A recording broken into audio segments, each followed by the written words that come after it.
السلام علیکم ورحمۃ اللہ وبرکاتہ. نحمده ونصلي على رسوله الكريم. اما بعد فاعوذ بالله من الشيطان الرجيم. بسم الله الرحمن الرحيم. الذين ينفقون في السراء والضراء والكاظمين الغيظ والعافين عن الناس والله يحب المحسنين. صدق الله العظيم. اللہ رب العزت نے سورۃ البقرہ پہلے پارے کے آغاز میں یہ ارشاد فرمایا تھا کہ الف لام میم ذالک الکتاب لا ریب فیہ ھدی للمتقین، کہ یہ کتاب جس میں کوئی شک نہیں، یہ پرہیزگاروں کے لیے ہدایت ہے، متقین کے لیے ہدایت ہے. گزشتہ جمعے میں اس پر تفصیل سے بات ہوئی کہ یہ کتاب قرآن مجید پوری انسانیت کے لیے ہدایت ہے، کافروں کے لیے بھی ہدایت ہے.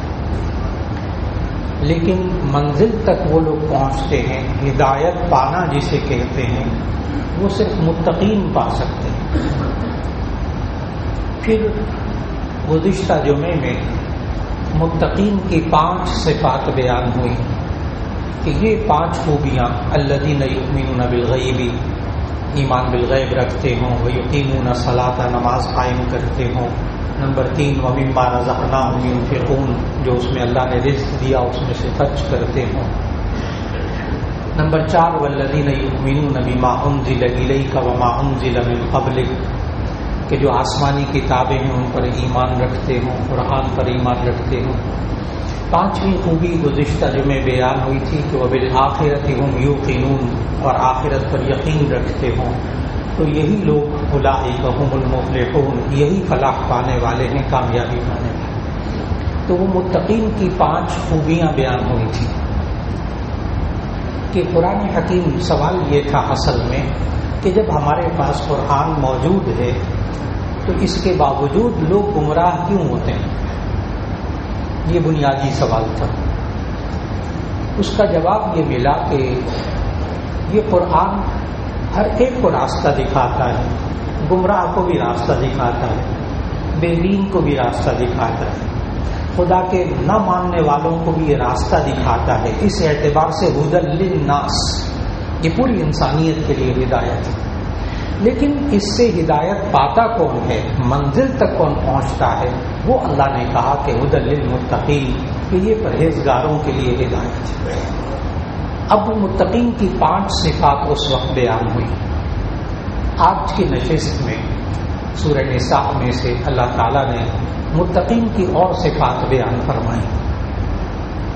ان کا تذکرہ آج کی نشست میں مقصود ہے. اور وہ اللہ تعالیٰ نے جنت کی نعمتیں بیان فرمائیں، اور جنت کی نعمتیں بیان فرما کر کہا اعدت للمتقین، یہ نعمتیں متقین پرہیزگاروں کے لیے تیار کی گئی ہیں.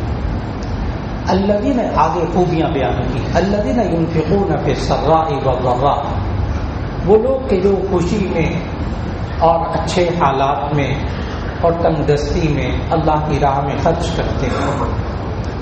والکاظمین الغیظ، اور وہ غصے پر قابو پانے والے ہوتے ہیں. والعافین عن الناس، اور لوگوں کو معاف کرنے والے ہوتے ہیں. معلوم ہوا کہ ہمارے پاس قرآن تو ہے، ہمیں ترجمہ بھی آتا ہے، تفسیر بھی آتی ہے، لیکن یہ بندہ ہدایت کیوں نہیں پاتا؟ اس لیے کہ یہ غصے پر قابو پانے والا نہیں ہے، یہ لوگوں کو معاف کرنے والا نہیں ہے، اس کا مزاج انتقام والا ہے، یہ بدلہ لینا چاہتا ہے، اپنے بھائیوں سے بدلہ لینا چاہتا ہے، بہنوں سے بدلہ لینا چاہتا ہے، اپنے دوستوں سے بدلہ لینا چاہتا ہے، بیوی سے کچھ ہو گیا تو بیوی سے بدلہ لینا چاہتا ہے، اور خاوند سے کچھ ہو گیا تو شوہر سے وہ بدلہ لینا چاہتی ہے. اور جو اولاد اگر بلک گئی تو اولاد جو ہے وہ ماں باپ سے بدلہ لینا چاہتی. ہمارے معاشرے کے گھروں میں رہتے ہوئے میں اپنے باپ سے بدلہ لیتے رہوں گا، یہ جوان بیٹوں کے جملے ہیں گھروں کے اندر. نعوذ باللہ من ذلک. قرآن پاس موجود ہے، تو ہدایت کیوں نہیں پاتے کہ والکاظمین الغیظ، غصے پر قابو پانے والے نہیں ہوتے۔ آج کی نشست میں صرف اسی خوبی کا ذکر ہے، آئندہ ملاقات میں پھر اور خوبیوں کا جو اللہ نے خود قرآن مجید میں متقین کی خوبیاں بتائیں۔ یہ انسان آج معاشرے کے اندر اس خوبی پر عمل نہ کرنے کی وجہ سے بسا اوقات نماز بھی پڑھ رہا ہوتا ہے، روزے بھی رکھ رہا ہوتا ہے، صدقہ و خیرات بھی کر رہا ہوتا ہے، لیکن گھر میں سکون نہیں ہوتا، خاندان میں سکون نہیں ہوتا، جہاں دفتر میں رہتا ہے وہاں بھی اس کو سکون نہیں مل رہا، جہاں کاروبار کر رہا ہے وہاں بھی سکون اس کو نہیں مل رہا۔ اور وجہ کیا ہے؟ یہ بیچارہ اپنے غصے پر قابو پانے والا نہیں ہے، اس میں انتقام بھی لے رہا ہے، اس میں دوسروں کو تکلیفیں بھی پہنچا رہا ہے، اس میں یہ انسان دوسروں کو بدزبانی بھی کر رہا ہے، یہ انسان الزام تراشی بھی کر رہا ہے، صرف اس وجہ سے کہ غصے پر قابو پانے والا نہیں۔ سوال یہ ہے کہ کیا انسان کو ان حالات میں اللہ تعالیٰ نے کیا رہنمائی کی، رسول اللہ صلی اللہ علیہ وسلم نے کیا رہنمائی کی؟ اب اپنے گھروں کے حالات کو غصے کی وجہ سے تباہ ہونے سے کیسے بچائیں؟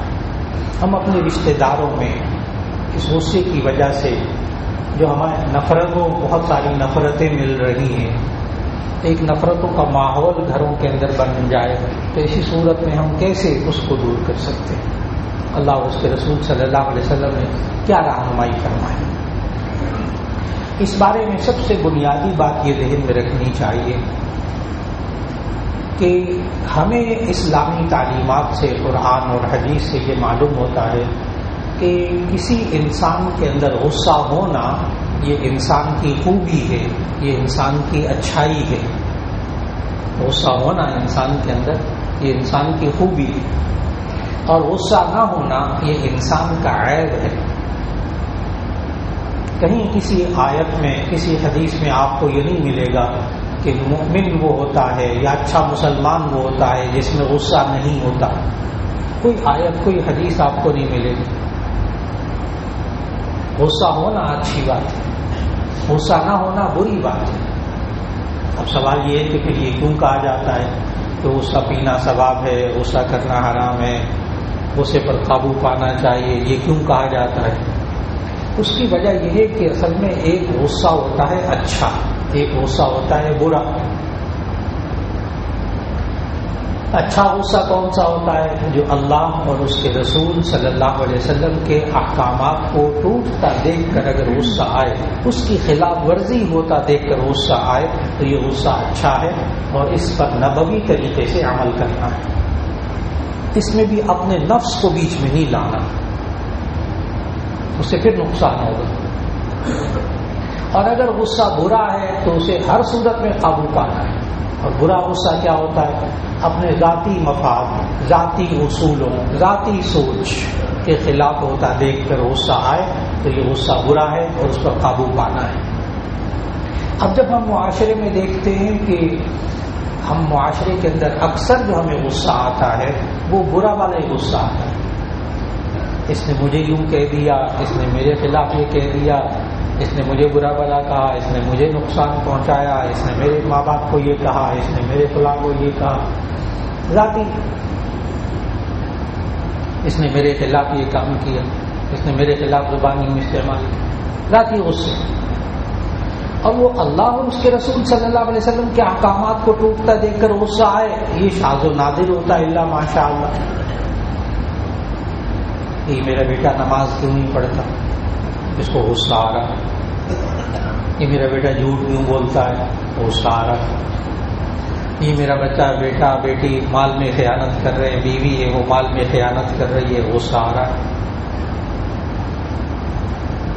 اور اس غصے پر بھی، جو اچھا غصہ ہے اس پر بھی نبوی طریقے سے عمل کرنا ہے، اس پر بھی اپنے نفس کو آگے نہیں لانا۔ لہذا اچھا غصہ ہو اس پر عمل کرنا ہے، اور یہی وہ اچھا غصہ ہے جس سے انسان بہترین ایڈمنسٹریٹر بنتا ہے۔ کوئی باپ اپنے بچے کی تربیت، اچھی تربیت نہیں کر سکتا جب تک کہ اس باپ کے اندر غصہ نہ ہو۔ تربیت کرنے کے لیے غصہ چاہیے. ایک قاضی کے اندر، ایک جج کے اندر غصہ ہوگا تو وہ شجاعت اور بہادری سے فیصلہ کر سکے گا. یہ غصہ انسان کے اندر شجاعت اور بہادری پیدا کرتا ہے. کیوں؟ اس لیے کہ جب غصہ نہیں ہوتا، غصے کی ڈیفینیشن، غصے کی تعریف جو ماہر نفسیات کرتے ہیں نا، غصے کی ڈیفینیشن یہ بیان کی جاتی ہے کہ انسان خلاف اصول، خلاف مفاد کوئی بات دیکھے تو اس کی طبیعت میں جو شدت آتی ہے اسے غصہ کہتے ہیں. خلاف مزاج، خلاف اصول، خلاف ضابطہ کوئی بات انسان دیکھے تو اس کی طبیعت میں جو شدت، تیزی آتی ہے اسے غصہ کہتے ہیں. یہی چیز آپ کو امر بالمعروف نہی عن المنکر کرنے پر ترغیب دیتی ہے. نہی عن المنکر برائی سے روکنا، کسی کو نہیں اچھا امر بالمعروف، کسی کو اچھی بات کہنا. نبی صلی اللہ علیہ وسلم نے ارشاد فرمایا من رأى منكم منکرا فلیغیرہ بیدہ فإن لم یستطع فبلسانہ فإن لم یستطع فبقلبہ وذلک اضعف الایمان او کما قال علیہ الصلوۃ والسلام. جو شخص بھی تم میں سے برائی دیکھے اپنے بچوں کے اندر، بیوی کے اندر، یا بیوی شوہر کے اندر، یا آپ اپنے دوست کے اندر کوئی برائی دیکھیں، برائی کو پہلے طے کر لیجیے برائی کیا ہے. یہ بھی کانسیپٹ ہم نے نیکی اور برائی کا تصور اپنے ذہن سے نہیں تیار کرنا. ہم اپنے ذہن سے فیصلہ نہیں کریں گے. جو بات اللہ اور اس کے رسول صلی اللہ علیہ وسلم کے حکم کے مطابق ہے وہ اچھی بات ہے. جو بات اللہ اور اس کے رسول صلی اللہ علیہ وسلم کے حکم کے خلاف ہے وہ بری بات ہے. اچھی اور بری بات کو بالکل درمیان میں لکیر لگائے، دیوار، کوئی گول مول بات نہ ذہن میں رکھیں. نیکی کیا ہے، اچھی بات کیا ہے، جو اللہ اور اس کے رسول صلی اللہ علیہ وسلم کے حکم کے مطابق ہے. بری بات کیا ہے، جو اللہ اور اس کے رسول صلی اللہ علیہ وسلم کے حکم کے خلاف ہے. تو نبی صلی اللہ علیہ وسلم نے جو فرمایا کہ من رأى منکم منکرا فلیغیرہ بیدہ، جو شخص تم میں سے بری بات کو دیکھے تو اسے چاہیے زور بازو سے روکے. اس کے پاس طاقت ہے روکے، اس کے پاس اختیارات ہیں روکے. باپ ہے، کسی ادارے کا سربراہ ہے، کسی دفتر کا سربراہ ہے، اپنے ڈپارٹمنٹ کا سربراہ ہے، پتہ ہے یہ سامنے خیانت کر رہا ہے، بددیانتی کر رہا ہے، اپنی طاقت استعمال کرے، اپنی پاور استعمال کرے، دورے بازو سے اس کو روکے. نہیں روک سکتا لیکن اس میں ان حدود سے تجاوز نہ کرے جس سے کہ دوسرے کی جان چلی جائے، دوسرے کی بے عزتی ہو جائے، دوسرے کے مال کو نقصان پہنچے، دوسرے کی عزت کو نقصان پہنچے، دوسرے کی جان کو.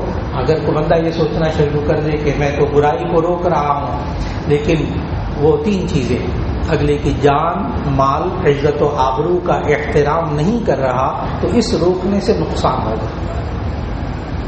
اس روکنے سے نقصان ہوگا. یہ بڑی اہم بات ہے جو سمجھنے والی ہے کہ ہم بری بات کو دیکھیں تو نہ روکیں.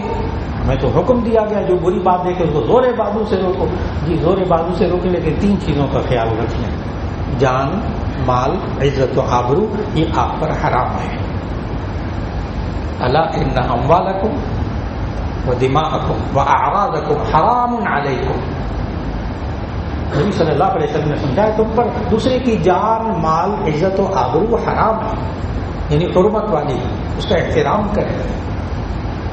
انسان برائی سے روکنے میں یہ لمٹ کراس نہیں کرے گا، یہ حدود کراس نہیں کرے گا. بیوی کو، اپنے بچوں کو، اپنے دوست کو برائی سے روکنا ہے نا، اس کی جان کا احترام کرنا ہے، اس کی عزت کا احترام کرنا ہے، اس کے مال کا احترام کرنا ہے. بڑی اہم بات ہے یہ، جس کی وجہ سے لوگ بہت بسا اوقات غلطی پر کھا جاتے ہیں معاشرے کے اندر. اس سے فساد ہوتا ہے، بے سکونی، بے چینی ہوتی. تو من رأى منکرا منکر فلیغیرہ بیدہ، جو شخص تم میں سے برائی دیکھے اسے زور بازو سے روکے. فإن لم یستطع فبلسانہ، اور اگر زور بازو سے نہیں روک سکتا تو زبان سے روکے، زبان کو استعمال کرے. لیکن اس زبان کو استعمال کرنے میں بھی جو اللہ نے حدود بتائی ہیں ان کا خیال رکھے. وہاں یہ بھی نہیں کہ انسان وہ گالیوں پہ آ جائے، بد زبانی پہ آ جائے، الزام تراشی پہ آ جائے، دوسرے کی عزت کے کام پیچھے پڑ جائے، وہ بھی اس کے لیے بھی گنجائش ہے. آپ برائی سے روکیے، لیکن جو اللہ نے حدود مقرر کی ہیں ان حدود کو پھر پار نہیں کرنا، ورنہ نقصان کے سوا کچھ نہیں ملے گا. انسان زور بازو سے برائی کو روکے، جو اس کے پاس اختیارات ہیں اس سے برائی کو روکے. نمبر 2 زبان سے روکے. نمبر 3 فَإِن لَّمْ يَسْتَطِعْ فَبِقَلْبِهِ، اگر اس کی بھی طاقت نہیں رکھتا تو کم از کم دل میں تو برا سمجھے کہ یہ برا کام ہے. وَذَلِكَ أَضْعَفُ الْإِيمَانِ، نبی صلی اللہ علیہ وسلم نے فرمایا یہ ایمان کی کمزور ترین شکل ہے. جو بندہ یہ کہے نا میں تو یہ کچھ بھی نہیں کر سکتا، میں تو نہ اس کو ہاتھ سے روک نہیں سکتا، میں اپنی طاقت سے بھی اس کو نہیں روک سکتا. اچھا ٹھیک ہے، میں زبان سے بھی نہیں روک سکتا، زبان کھولوں گا تو فساد ہوگا. ٹھیک، کوئی بات نہیں. نمبر 3 اس غلط بات کو دل سے برا تو سمجھے، اس سے تو کوئی نہیں روک رہا ہے، اس سے تو کوئی نہیں روک رہا اس کو. اب وہ غلط کام ہو رہا ہے، غلط بات ہو رہی، اس میں خود شامل بھی ہو رہا ہے. یہ بہت بڑی تباہی ہے جو آج ہمارے معاشرے میں اصل یہ بات ہے کہ یہ روکنا بھی نہیں، زور بازو سے روکنا بھی نہیں، اور زبان سے بھی نہیں روکنا اس بری بات سے، اور دل سے پھر اس بری بات کو برا بھی نہیں سمجھنا بلکہ ساتھ شریک ہو جائے. کیا کریں گے، ہمارا معاشرہ ہے، خاندان ہے، سب کچھ ہوتا ہے جی مولانا کیا کریں گے، جو کچھ ہوتا ہے چلو اس برائی میں لگا ہوا، یعنی اس برائی کو دل سے برا نہیں سمجھ رہا. دیکھیے انسان اس بارے میں بے بس نہیں ہے، ہاتھ سے روکنے میں بے بس ہو سکتا ہے. جی میں زبان نہیں کھول سکتا، زبان کھولا تو بس یوں ہو جائے گا. ٹھیک ہے، تو بتا دیں کم از کم دل سے تو برا سمجھنے کہ یہ برائی ہے، اس برائی میں بندہ شامل تو نہ ہو نا. اسی لیے نبی صلی اللہ علیہ وسلم نے فرمایا وَذَلِكَ أَضْعَفُ الْإِيمَانِ، یہ ایمان کی کمزور ترین شکل ہے. اس کا مطلب کیا ہوا، اگر انسان معاشرے میں برائی ہوتا دیکھے اور اس کو دل سے برا نہ سمجھے تو سمجھے کہ اس کے اندر ایمان نہیں ہے. کیونکہ وَذَلِكَ أَضْعَفُ الْإِيمَانِ، یہ ایمان کی کمزور ترین شکل ہے. اگر یہ برائی کو اللہ اور اس کے رسول صلی اللہ علیہ وسلم نے جس کام سے منع کیا ہے یہ انسان اس کو برا بھی نہیں سمجھ رہا، یہ کمزور ترین شکل ہے. اور عجیب بات عرض کروں، انسان گھر کے اندر بیوی بچوں کے اندر رہتے ہوئے، خاندان کے اندر رہتے ہوئے کسی بات کو دل سے برا سمجھے نا، دل سے برا سمجھے، اللہ تعالیٰ اس کا اثر بھی دوسرے بندے پر ظاہر کر دیتا ہے. کر کے دیکھ، بیوی کے اندر ایک برائی ہے، آپ کے دل میں ہے کہ یہ بری بات ہے، اس کا اثر ظاہر ہوگا. آپ کے بچوں میں کوئی بری بات ہے، آپ کہہ نہیں سک رہے لیکن دل میں کوڑ رہے ہیں، اللہ سے مانگ بھی رہے ہیں اے اللہ اس کے اندر ایک برائی دور کر دے. میں بس کچھ کہہ نہیں سک رہا، اس وقت بے بس ہوں بالکل. ٹھیک ہے، اللہ کے ہاں ہاتھ اٹھا دیے، اس کا اثر ہوگا. لیکن اگر وہ دل سے برا نہیں سمجھے گا اور اس کام میں خود بھی اپنے آپ کو حرام کام میں شریک کر لے گا تو ایسی صورت میں تو وہ بندہ، اس بندے کے اندر ایمان نہیں، اس کی فکر کرنی پڑے گی. لہذا غصے کے اندر انسان جب ہوگا تو یہ انسان برائی سے روکے گا. آپ اپنے ڈپارٹمنٹ کا سربراہ ہیں، آپ اپنے گھر کے سربراہ ہیں، آپ اپنے بیوی بچوں کے اوپر سربراہ ہیں. ایسی صورت کے اندر غصہ ہوگا تو تربیت کر سکیں گے، غصہ ہوگا تو برائی سے روک سکیں گے. اگر غصہ نہیں ہوگا یعنی خلاف اصول، خلاف مفاد، گناہ کی بات ہو رہی ہے اور یہ ٹس سے مس نہیں ہو رہا، اس کے اوپر اثر ہی کوئی نہیں ہو رہا، اس کو کہتے ہیں بزدلی. اس کو کہتے ہیں بزدلی، عربی میں اس کو کہتے ہیں جبن، جیم بے نون، جبن. اور نبی صلی اللہ علیہ وسلم نے جن چیزوں سے پناہ مانگی ہے نا اللہ تعالیٰ سے، اس میں سے ایک یہ بھی ہے، دعا آپ کے ذہنوں میں ہے، اللہم انی اعوذ بک من الجبن. اے اللہ میں بزدلی سے پناہ مانگتا ہوں، تیری پناہ مانگتا ہوں، مجھے بچا لے بزدلی سے. کیا معنی کہ اللہ اور اس کے رسول صلی اللہ علیہ وسلم کے حکم کے خلاف ہوتا نظر آ رہا ہو اور یہ انسان بالکل ہل نہ رہا ہو. اب سوال یہ ہے کہ اگر اچھا غصہ تو سمجھ میں آ گیا کیسا ہونا چاہیے، اگر برا غصہ آئے اپنے ذاتی مفاد، ذاتی اصولوں کے خلاف ہوتا دیکھ کر، تو اس غصے پر انسان قابو کیسے پائے؟ نبی صلی اللہ علیہ وسلم نے ایک طریقہ اس کا یہ بتایا کہ جب تم میں سے کوئی غصے میں آئے فَلْيَسْتَعِذْ بِاللَّهِ تو اللہ کی پناہ مانگے شیطان مردود سے، تعوذ پڑھے، اعوذ باللہ من الشیطان الرجیم۔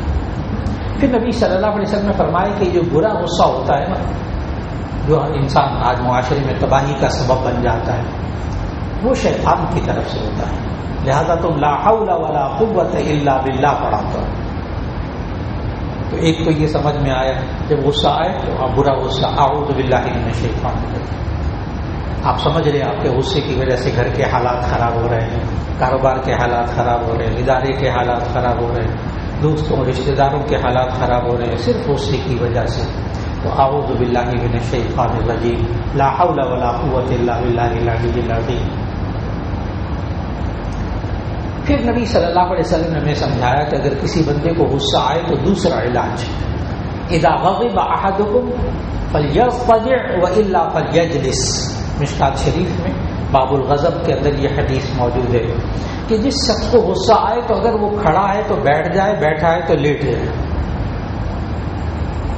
اپنی پوزیشن کو چینج کر لیں۔ کھڑا ہے تو بیٹھ جائے، بیٹھا ہے تو لیٹ جائے۔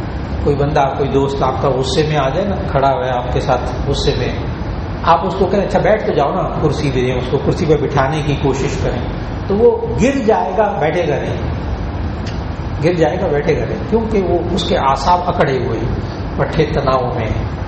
لیکن جب آپ اس کو کہیں گے نہیں بیٹھ جاؤ اور وہ خود سے بیٹھ جائے گا نا، تو ایسی صورت میں پٹھوں کو ڈھیلا کرے گا، جب اعصاب کو ڈھیلا کرے گا وہ سب کم ہو جائے گا۔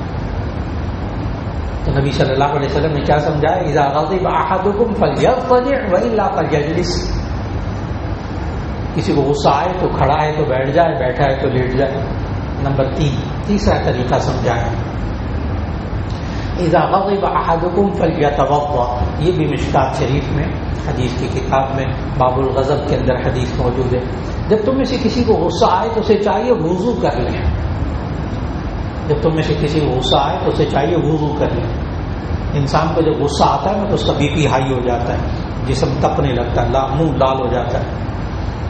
تو ڈاکٹر حضرات یہی کہتے ہیں نا، جب بخار ہو جائے، جسم تپنے لگے تو اس کو ٹھنڈے پانی کی پٹیاں کرو، اس کے چہرے پر، اس کے بازوؤں پر، اس کے پاؤں پر۔ تو ہائیڈرو تھراپی، پانی سے علاج، نبی صلی اللہ علیہ وسلم جب سائنس نے دریافت نہیں کیا تھا اس وقت نبی صلی اللہ علیہ وسلم نے بتایا تھا، اس لیے کہ ان کو بتانے والے اللہ تعالیٰ ہیں۔ ما ينطق عن الهوى ان هو الا وحی یوحی۔ تو اللہ نے ہمیں بتایا کہ تمہاری یہ مشین جو میں نے بنائی ہے نا، انسان کی مشین، یہ جو میں نے بنائی ہے، جب گرم ہو جائے نا اس کو ٹھنڈا کیسے کرنا ہے، جب غصے میں گرم ہو جائے، نقصان پہنچائے گھروں کے اندر، اس کو ٹھنڈا کیسے کرنا ہے، وضو کرنے۔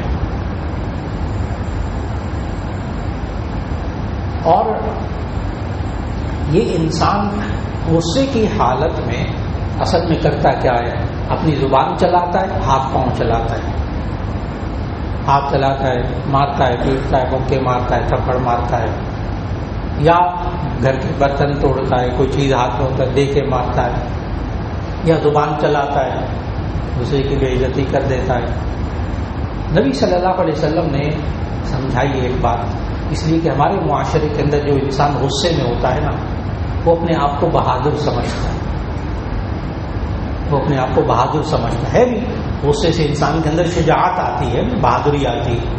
اس لیے غصے میں جو انسان ہوتا ہے وہ غلط غصے والا بھی وہ اپنے آپ کو بہادر سمجھتا ہے، اپنے سے زیادہ طاقتور کسی کو نہیں سمجھتا۔ لیکن نبی صلی اللہ علیہ وسلم نے طاقتور کس کو کہا، حدیث سنانے لگا ہوں، نبی صلی اللہ علیہ وسلم نے سمجھا۔ پھر یہ ذہن میں رکھیے گا کہ نبی صلی اللہ علیہ وسلم جو بات فرماتے ہیں ان کو وہ اللہ تعالیٰ بتاتا ہے، ہمارا خالق بتاتا ہے۔ اب نبی صلی اللہ علیہ وسلم نے ارشاد فرمایا طاقتور کون شخص ہے، کون نہیں ہے۔ فرمایا لیس الشدید بالسرعہ انما الشدید الذی یملک نفسہ عند الغضب۔ بڑی عجیب حدیث ہے، سمجھنے والی ہے۔ فرمایا لیس الشدید بالسرعہ، کسی کو پچھاڑ دینا، چت کر دینا غصے کے اندر، یہ پہلوانی نہیں ہے، یہ طاقتور ہونا نہیں ہے۔ لیس الشدید بالسرعہ، طاقتور وہ شخص نہیں ہے جو دوسرے کو پچھاڑ دے، چت کر دے، گرا دے نیچے، مکہ مارے، دانت توڑ دے، وہ کر دے، یہ کر دے، وہ طاقتور نہیں ہے۔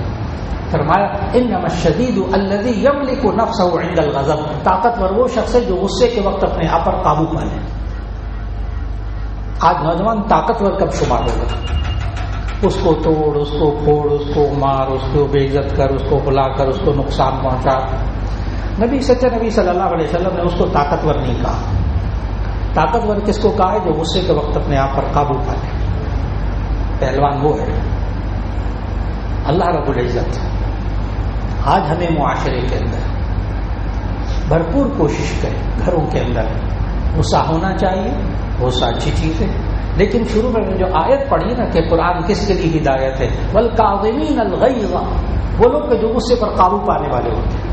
یہ نہیں کہا غصہ نہ ہو تو وہ متقی ہوتے، نہ، جو غصے پر قابو پانے والے ہوتے ہیں تو یہ قرآن ان کے لیے ہدایت ہے۔ اور اگر انسان غصے پر قابو پانے والا نہ ہو، بات بات پہ دوسرے کی بے عزتی کر رہا ہے، دوسرے کو مار رہا ہے، گھر کی چیزیں توڑ رہا ہے، قرآن ہوتے ہوئے بھی نا یہ ہدایت نہیں پائے گا۔